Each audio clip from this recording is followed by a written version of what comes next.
tous et bienvenue sur ma chaîne, la bibliothèque d'Emilia. Aujourd'hui on se retrouve pour un saga en série. C'est une série de vidéos que je fais où je vous présente des sagas que j'ai terminées. Et donc j'essaye de vous les présenter sous plusieurs angles, sans spoiler évidemment. Mais comme ça vous pourrez décider si c'est une saga que vous avez envie de lire ou pas. Ça peut peut-être vous motiver, ça peut peut-être vous faire penser qu'elle n'est pas faite pour vous. Bref, j'essaye de vous faire un... résumé d'ensemble de la saga avec mon avis à la fin. Aujourd'hui on va donc parler de la trilogie de Daevabad qui se compose de la Cité de Laiton, le Royaume de Cuivre et enfin l'Empire d'Or. Alors je vous avoue que c'est très lourd donc je ne vais tenir que le premier face caméra parce que sinon je pense que je vais me décrocher les couilles. La trilogie de Daevabad, c'est une histoire qui se déroule dans un univers orientale de fantasy qui est très apparentée à la mythologie et aux croyances qui sont rattachées à la religion musulmane. L'autrice elle-même est une convertie qui a épousé un musulman et qui s'est énormément intéressée à la religion afin de pouvoir déjà vivre sa religion, mais également retranscrire des histoires qui sont basées sur certaines choses mythologiques et religieuses en rapport avec la religion musulmane. Ce qui fait qu'il y a énormément de termes, énormément de principes, énormément d'organisations, enfin de systèmes, de cases qui sont très ressemblants à la religion musulmane, bien que moi-même n'étant pas de cette confession, je ne la connais pas par cœur.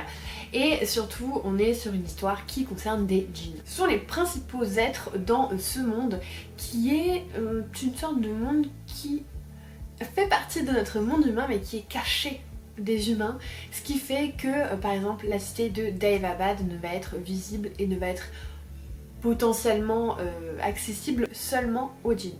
Alors du coup on est dans un univers réel avec des créatures qui sont des djinns qu'on apparente à des génies nous en tant qu'occidentaux, mais le vrai terme c'est djinn. Et on va suivre en fait une jeune fille qui va vivre au Caire, qui va être une voleuse et qui grâce à l'intervention d'un ancien djinn, un personnage presque légendaire qui va se réveiller, qui va la trouver et qui va l'emmener à Daevabad qui est donc la cité des djinns pour tout simplement qu'elle reprenne le trône de ses parents qui leur a été spoilé puisque la famille régnante en fait de l'époque de ce djinn a été destituée et remplacée par une autre famille. C'est un petit peu le pitch de base. C'est comme ça qu'on va commencer à suivre les aventures de Dara, Nari et Ali. Dans ce monde là vous avez plusieurs familles entre guillemets de djinns, plusieurs clans. Vous avez donc parmi les djinns notamment les Daeva qui sont un peu des créatures qui sont très familières avec le feu notamment et qui faisaient partie en fait justement de cette caste de djinns régnante qui a été destituée. Mais vous avez également les Djeziri, une tribu de djinns qui est quand même importante puisque c'est la tribu de la nouvelle famille régnante et donc d'un de nos personnages principaux, mais je vais y revenir. Vous avez également les Ayans qui sont très familiers avec l'eau alors que ce sont des créatures de feu de base, mais c'est normal.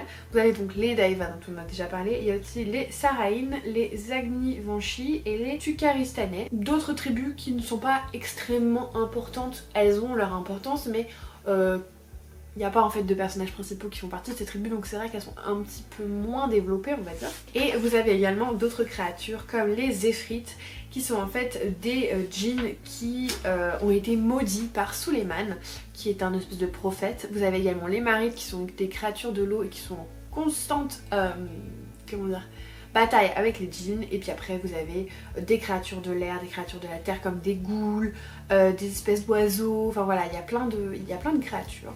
Tout ça est énormément emprunté à la mythologie arabo-musulmane et on sent quand même qu'il y a un certain travail de documentation à l'intérieur. Vraiment c'est très bien fait, il y a plein de noms, alors ça vient un peu plus tard dans la saga, mais plein de noms de divinités ou de créatures légendaires que si vous les tapez sur internet, c'est la même chose, ça a été très inspiré, ça a été très bien repris et vraiment il y a énormément de recherches et ça je le salue. Je pense qu'en ce qui concerne les personnages, on est vraiment sur le point fort de cette saga. Puisque en personnages principaux on a notamment Nari qui est donc cette jeune fille qui est à moitié humaine, à moitié djinn, qui va essayer de reconquérir un petit peu son trône, mais qui est surtout une jeune fille qui est très réfléchie malgré son tempérament un petit peu de feu et qui va souvent s'accommoder un petit peu quand même de certaines situations en se disant qu'elle arrivera à les tourner à son avantage un peu plus tard. Et c'est un personnage que je trouve très intéressant puisque il a quand même pas mal de facettes et je pense que du début à la fin je me suis dit qu'à tout moment elle pouvait passer du mauvais côté entre guillemets parce que il y a quand même un mauvais côté, mais au début c'est un peu flou la notion de bien et de mal, et c'est vrai que c'est un personnage qui pour moi pouvait sombrer entre guillemets à tout moment. Je dirais pas si elle l'a fait ou pas, mais voilà, j'ai trouvé que c'était un personnage vraiment très très très intéressant. On a aussi Dara qu'on rencontre très très vite, qui est donc cette espèce de légende parmi les djinns qui est un chevalier, on va dire. Voilà, il est voué à sa cause et il se pose pas trop de questions. Voilà, il suit les ordres, il se dit qu'il est né pour faire ça et du coup il y va un petit peu tête baissée. C'est un personnage que j'ai eu du mal à aimer. Pour être honnête, parce que parfois il rentrait en contradiction avec ce que moi j'attendais, ce que moi j'espérais, et du coup on n'était pas très sur la même longueur d'onde avec Dara.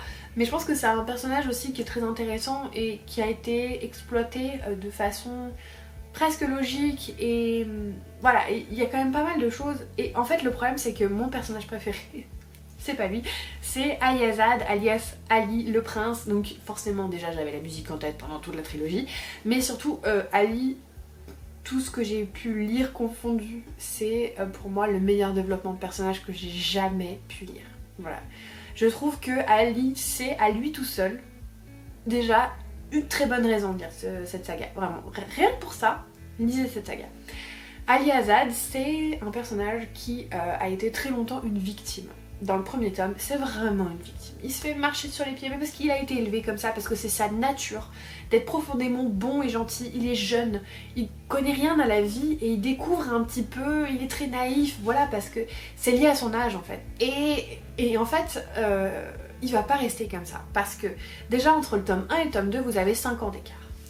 Et Ali Azad, il va progressivement s'endurcir, il va progressivement apprendre de ses erreurs, apprendre de ce qu'on a pu lui faire, apprendre de la peine qu'il a pu ressentir, des épreuves qui se sont mises sur son chemin, et en fait il évolue presque très vite en fait quand on y pense entre les deux tomes, parce qu'il y a 5 ans d'écart et d'un coup il change, mais en même temps le fait qu'il y ait ce gap en fait de 5 ans et tout ce qui a pu lui arriver explique la façon dont il est, et du coup ça fait pas du tout bizarre.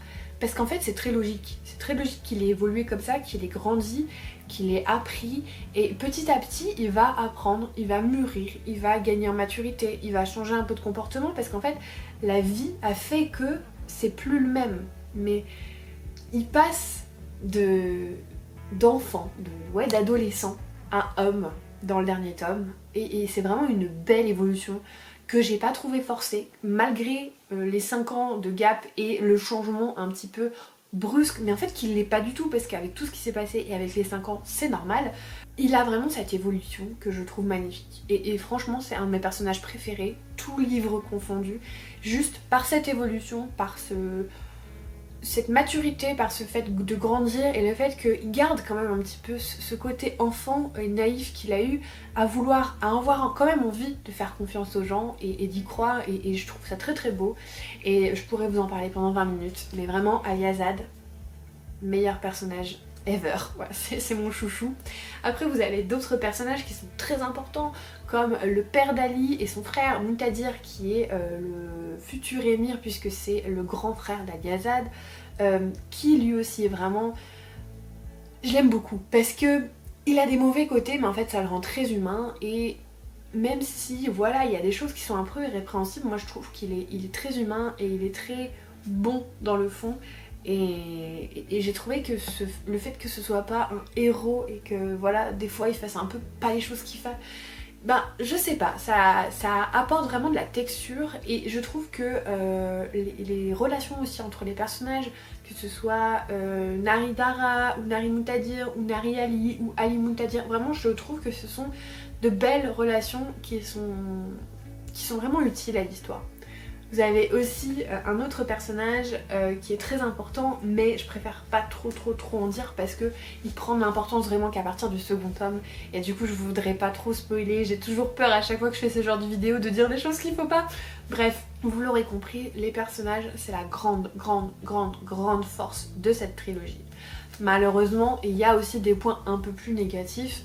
Je pense que le point le plus négatif de cette saga, même si moi je l'adore et que je la recommande, c'est qu'elle est très lente. Voilà, elle est très lente. Le premier tome notamment, ne m'a pas énormément convaincue parce que j'ai trouvé qu'il y avait beaucoup de blabla, il y avait beaucoup de lenteur, voilà, c'était quelque chose où on avait du mal à savoir où on allait, où il y avait beaucoup de scènes qui pour moi étaient, même après avoir lu toute la saga et avoir du recul là-dessus, pas nécessaire. Voilà, ça aurait pu être plus court. Après, l'autrice a vraiment créé son univers et c'est vrai que c'est graphique, c'est vrai qu'on s'y voit, qu'on pourrait tout de suite voir un film dans notre tête tellement c'est bien décrit et tellement on est dans l'ambiance orientale, il fait chaud, voilà, c'est très ancré sur cette notion de désert, voilà. Mais c'est très long. Alors, l'avantage c'est que la fin nous donne quand même envie de lire la suite et que j'ai trouvé que le deuxième et troisième tome étaient un peu plus rythmés, un peu moins dans la lenteur, mais malgré tout ils commencent aussi tous les deux très lentement pour ensuite partir un petit peu en explosion, en feu d'artifice. Et c'est vrai que pour rendre cette série encore meilleure, il aurait fallu être un petit peu plus régulier sur le rythme à mon goût, parce que je trouve vraiment que c'est très lent et je suis d'accord que le contexte, que la mise en exergue de tous les éléments qui sont importants, ça prend du temps, mais comment dire, le fait que aussi pendant un long moment on soit au même endroit sans bouger, ça alourdit un petit peu le récit. Alors comme je vous disais, c'est pas très grave parce que malgré ça, moi j'ai trouvé que c'était une excellente saga, vraiment, notamment grâce à ces personnages, parce que si les personnages n'avaient pas été aussi incroyables, je pense que je me serais un petit peu ennuyée. Mais au-delà de ça, au-delà de la lenteur, c'est aussi un univers qui est très riche, qui est vraiment très construit, où il y a beaucoup de détails, il y a beaucoup de recherches, ça se sent, et c'est très mythologique, c'est très beau, on est à fond dans l'ambiance, voilà, il y a quand même énormément de points positifs malgré la lenteur. Et c'est une saga que franchement je ne peux que vous recommander si jamais vous n'avez pas peur des récits un peu plus adultes que du... Parce que pour moi c'est pas du tout du young adulte ça, c'est très adulte, c'est très descriptif, c'est très long, donc il faut avoir en tête qu'on s'engage sur quelque chose qu'on va pas lire en 2 jours, clairement. Non, ça se lit pas en 2 jours. À moins que vraiment vous ayez envie de le dévorer, mais voilà, pour moi c'est quelque chose qui prend son temps et il faut le savoir avant d'y mettre. Si vraiment vous n'aimez que le young adulte et quand c'est un petit peu très descriptif, très long, ça vous plaît pas, ne vous engagez pas sur cette saga, clairement. Par contre, si vous aimez la fantasy un peu plus adulte, avec beaucoup de mythologie, beaucoup de créatures mystiques qui sont exploitées, allez-y, vous allez vous régaler. Si jamais le premier tome ne vous a pas complètement convaincu, continuez parce que vraiment la suite vaut vraiment le coup, rien que pour le personnage d'Aliasad. Je le répéterai 1000 milliards de fois, mais Aliasad il est incroyable.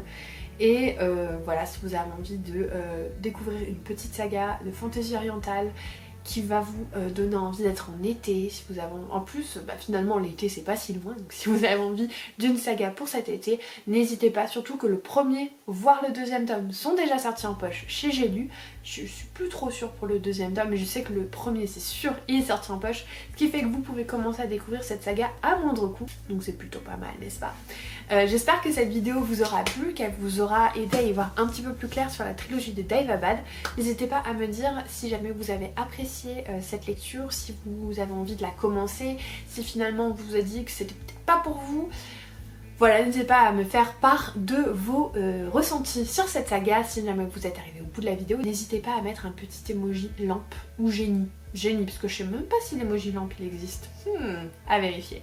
En tout cas, je vous remercie pour votre soutien. Je sais que ce sont pas les vidéos les plus vues de ma chaîne, mais j'adore faire des retours, ne serait-ce que pour documenter moi-même mon avancement sur mes sagas dans l'année. Et merci beaucoup pour votre soutien. Si jamais vous souhaitez me soutenir davantage, n'hésitez pas à vous abonner, mettre un commentaire et un pouce en l'air.